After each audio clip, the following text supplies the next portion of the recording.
What is up, everybody? Welcome back to 9 to 5 Gamers, and today we are doing our top 10 list, which we are continuing of my favorite party games of all time. By far, party games are one of the most sought after and looked up thing when it comes to my channel, and so I figured, you know what? Instead of just doing 10, why not do 40? So if you haven't seen those last couple of videos, you can go back. A lot of those games are really, really good. As a matter of fact, I wouldn't put them on the list unless I really enjoyed playing them. But the next 10 that we're going to do, we're getting close to the top 10. But my next 10 that I'm going to do are really, really good. So make sure you get your hands on these and play them at your house. Maybe you've already played them. But if there are any party games you want to add to this list, go ahead and put them down in the comment section. I would also like to apologize for the barrenness of this room. As you have probably heard, on the last video, I transitioned from where I was before into my own little studio room. But I gotta decorate the wall, and a calyx just won't fit here. So I'm still working on the decor, so it's gonna be a work in progress. So you'll see some stuff come up here and then. But with all of that said and done,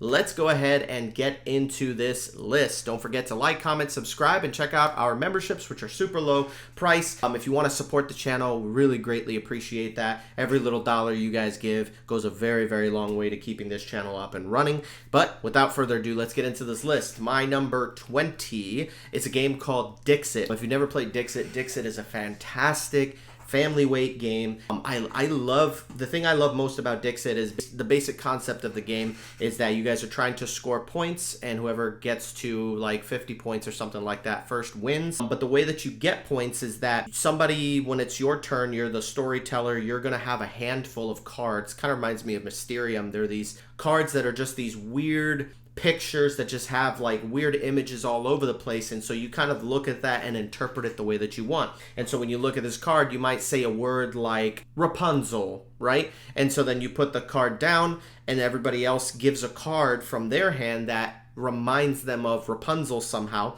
And you take all those cards, you put them into a pile, you shuffle them, and then you put them out. And then everybody has to try to guess which one is the storyteller's. And if they guess it right, they get points, and the storyteller gets points. And it's kind of interesting too, because if you're the storyteller, you don't want it to be super obvious. You want only a few people to get it right, not everybody. If everybody gets it right, you don't get any points as the storyteller. And if everybody gets it wrong, you don't get any points as the storyteller. So you want to make sure that it's at least one that gets it. And one of the things it's prone to is a lot of like the inside jokes kind of things, where it's like one of those things where it's like, oh, I know only one person will get this, and then you say it, and it's kind of like, you kind of exclude people, so you might not want to do that. But it's a very fun game. I love Dixit. Dixit is phenomenal. Next game on my list is a drawing game called Monstrosity. And this is a game you guys really should get your hands on this game. You can get it at Target. They have a copy at Target that's really awesome. Monstrosity is such a cool concept. Basically, they took on the idea of I forget what they're called, the sketch artists. So you know how like when somebody commits a crime and they're like, a sketch artist will come and they'll draw the suspect according to whatever it is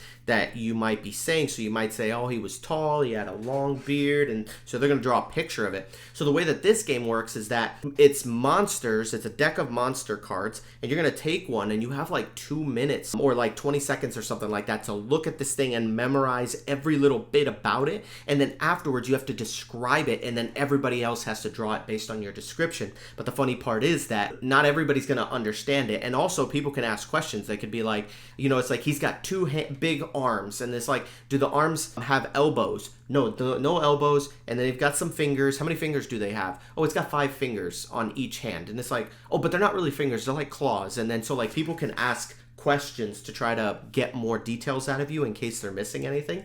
And then everybody just comes up with a sketch, and it's really funny once everybody starts showing their drawings, and then you show the actual picture, and whoever's closest to the actual picture based on the votings of everybody around them, everybody's going to vote for which one they thought was the nicest and the closest to the actual picture.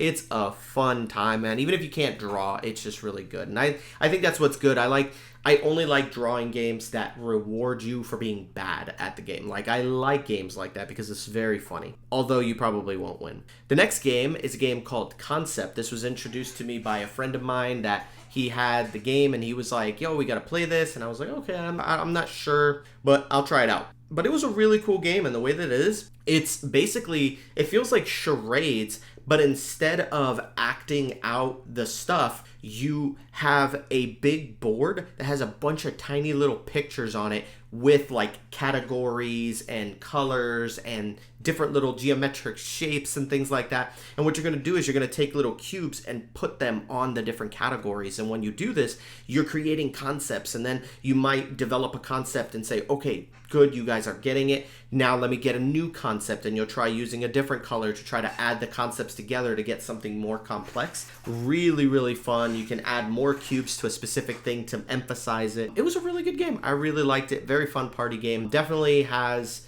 its, like, audience, because I don't think that everybody will enjoy playing it, but it definitely has its audience, and it's really, really good. That is Concept. Next up on my list is a game called Scout, which is not, I struggled with this one because it's not really a party game. It's like a card game, but it's really great because if you have like 5 people at the house, playing Scout is really fun. And I feel like it plays really good at those higher player counts of like 4 or 5. But it's a fun game where it kind of reminds me of almost like a Phase 10 Uno type card game, one of those types of games. But the reality is that it's a lot like Phase 10 where you're making sets and runs of cards. But when you put out a set, people can, once you put your set out, then a person has the ability to try to beat your set with one of their own sets. And they'll lay out their set, beat yours, and then after that, they take your set of cards and they flip them upside down and they become points. Each card is like a point. And runs and sets, you can beat each other with runs and sets as long as your numbers are higher, or maybe you have more of a certain card.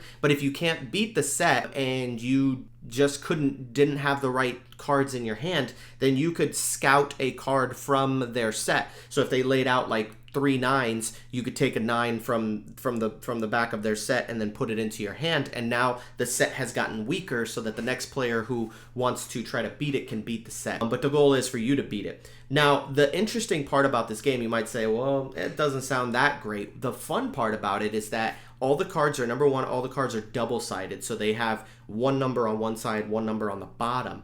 And the other really cool concept is that when you are given your hand of cards, it's shuffled up, and then you fan it out, and whatever order it's in, it has to stay like that for the whole game. So you don't get to build your sets up in your hand. You can't reorganize. You just have to deal with what you have. I love that. It makes the game very complex. I love Scout. Super fun. Next game on my list is Sheriffs of Nottingham. Sheriffs of Nottingham, man, I had such a blast playing this with a couple of my friends not too long ago. We played it a couple times since with some family members. And, man, it's such a cool game where it's just a bluffing game where you have a hand of cards and you're taking cards from the markets and you put those cards into like a little sleeve.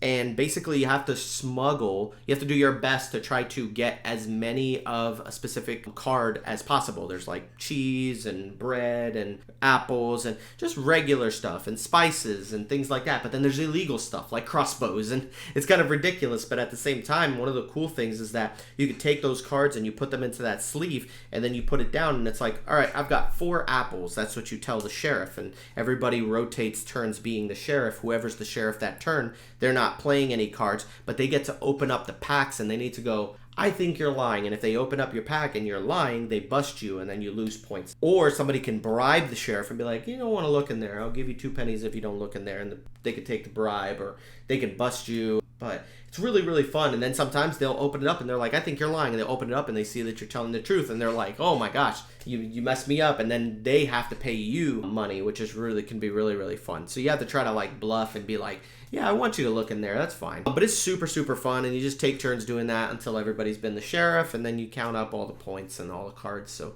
it's really fun. And it's just so fun whenever, somebody's like, 4 apples, and you're like, I believe you, and then the person opens up their pack and they pull out 1 apple and then like 2 crossbows and like some forbidden content. You're like, oh my gosh, how did you sneak all that in? Oh my gosh, I'm so upset. Anyways, that was that. And then the next one on my list is Skull. Skull is such a fun game, man. This is like the perfect game to play with people. It plays with 6, but it's all just coasters. And these little coasters, the way that it works is another kind of like bluffing game. But the way that the game works is that everybody's going to start off by putting down one of their coasters. You have 4 coasters to start the game off with, and then little by little you'll lose them. Hopefully not. But you have 3 flowers, 1 skull, and the skull will basically make a player lose one of their coasters, basically. And so everybody puts down a coaster, and you have to either add more coasters to the top of your stack, Or let's say, you know what, I think I'm going to go ahead and just bid, and you start this bidding process where you go, I bet you I can flip over 3 coasters without getting a skull. And then if nobody else outbids you, you're allowed to one at a time flip over the coasters. Always start with yours first. So if you put a skull down, and you did that, you'll knock yourself out of the game. But if you had a flower, you flip it over, you're like 1, flip over another, 2, flip over another, 3, I got it. And then you get a point. The first person to get 2 points wins the game. But one of the cool parts is that if you get a skull, you end up getting one of your coasters knocked out of your hand and it goes into the box. And then after that, nobody knows what's in your hand. You only got 3 cards. You might have all flowers. And once somebody figures out that all you have is flowers, they're just going to prey on you the whole night. Just like, yo, I'm going to go ahead and flip all theirs over because all they have is flowers. So it's a great game, man. I really like Skull. Super fun to bluff. Fun to like... Yeah, go ahead, flip mine over. It's really, yeah, there's no skull under there, and just bluffing people out. It's super good. Next game, number 14, this is Ready, Set, Bet. Ready, Set, Bet is an amazing horse racing game where you actually bet. It just really feels like you're fully immersed in the idea of horse racing. Super group dependent. Like, if you don't have the right group to play this, I don't recommend buying it. I don't recommend playing it. If everybody that's playing it doesn't like the concept of like betting money and also doesn't like the concept of just getting into it and just be like, yeah, come on, mama needs a new pair of shoes, right? Like you need to go all in and just have a blast playing it, because I could see like a certain group maybe trying to play this and going, yeah, oh man, I lost the bet. Oh well, okay, no, next person. Like, that just makes it boring. And then one of the cool things is that an actual live player can take the dice and roll them, and they can move the horses. So all the horses have numbers on them, and they roll the dice, and if we roll the 8, they move the 8 horse up, and you just keep doing that. And then a player is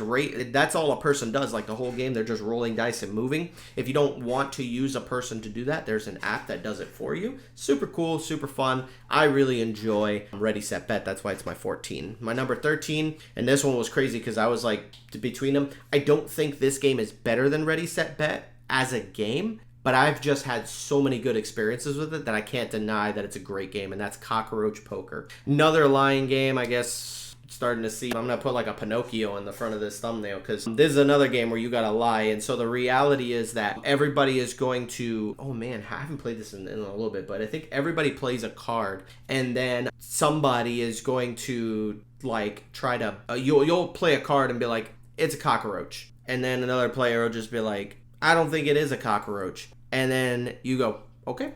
So then you flip the card over, and if it's a cockroach, they have to take the card. And the whole point of the game is to get rid of all the cards in your hand. A bunch of different types of bugs. There's rats, tarantulas, scorpions, different, creatures. And they're all on these cards, and then you're putting one face down, and then you have to try to like guess what the other person did, see if they're lying or not. But it's really fun, man, because they're just the amount of times I've seen people just mess up super bad, and you're just like, no, that's a lie. And it's super funny, man. It's hilarious to play, and it's super fun to see people try to lie their way out of stuff. So Cockroach Poker is amazing. The next game on my list is Green Team Wins. Green Team Wins is fantastic, man. We got a lot of hype a long time ago. I think it plays with like 12 players. It's absolutely ridiculous.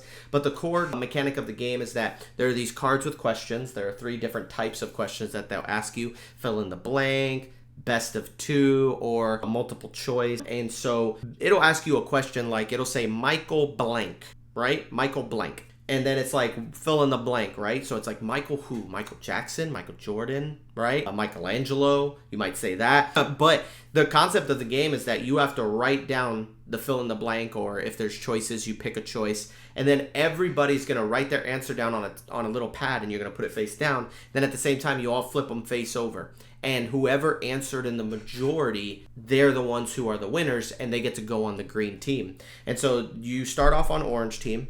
When you flip to green team, that's when you can start scoring points. If you become a green player, you get 1 point. But if you are already a green player and get their answer right again, you get 2 points instead. And so you can rack up a lot of points by doing that, by getting the answers correct. The key to this game, though, is that it's not answering what you really like, but it's answering what you think everybody else would like if you're trying to like win the game competitively. But if you want to answer it and just answer how you like, you'll just be shocked, because it'll be like Michael Jackson, Michael Jordan is the one that everybody answered. You're like, Michael Jordan over Michael Jackson? How is that even possible? And it's just really funny to see people argue at the end of it and talk about, debate why you picked that, and it's really, really funny. Green team wins. Great game. And last but not least, number 11. And this one just missed out on my top 10, man. And honestly, I really honestly want to call an audible right now. Should I? Nah, I'm going to leave it here because it's still new and it's still kind of coming in. But Fun Facts, man, by the same people who made Just One. Fun Facts, like, I heard a lot of people, like, gave it, like, okay reviews. This game is great, man, with the right people. Like, if you're, like, very much involved in, like, people's lives and you have a lot of people that you hang out with, like, different people, this game is great because it's almost like a kind of like a get to know you game where you're asking questions. And so, like, they're like percentage questions. So it's like, how much do you like your hair on a scale from 1 to 100, right? And so you're like, wow, on a scale from 1 to 100, how much do I like my haircut? I'm at a 0. And so you write your answer on this little arrow. It's like, it kind of reminds me of Just One, same material. It's like a little plastic arrow.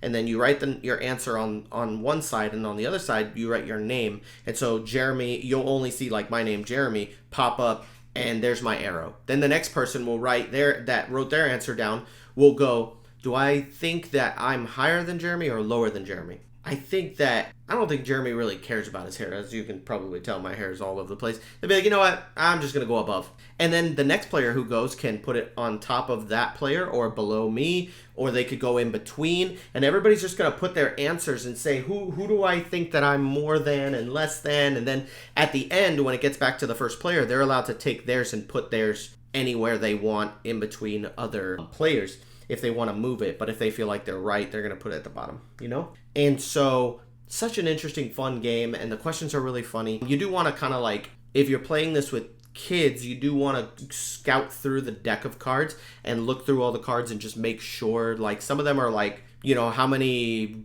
serious long-term relationships have you been in? And it's kind of like awkward when you got like a 13-year-old, you're like, 0, I hope, And sometimes it's funny, sometimes it's not, but some of them are kind of weird and not maybe age appropriate, but that just depends on you guys, and you can sift through and see if there's anything bad in there, and if you think everything's good, just leave it as is. But Fun Facts is a fantastic game, super inexpensive, plays with a lot of people. I think it plays with like 6 to 8, somewhere in that range, and it plays super quick, and it's really fun, and I really enjoyed playing that because you kind of get to know people and go, really? I did not know you had been in so many serious relationships. And you have something to talk about afterwards, right? I'm just kidding, don't do that. Anyways, thank you guys for tuning in. That's the end of this video. I hope you guys enjoyed this, and if you do, remember my top 10 party games is coming out right after this one. I got one more next week, and then we're done with our party games, but I hope you guys enjoy this video, so don't forget, like, comment, subscribe. See you guys later. Peace out.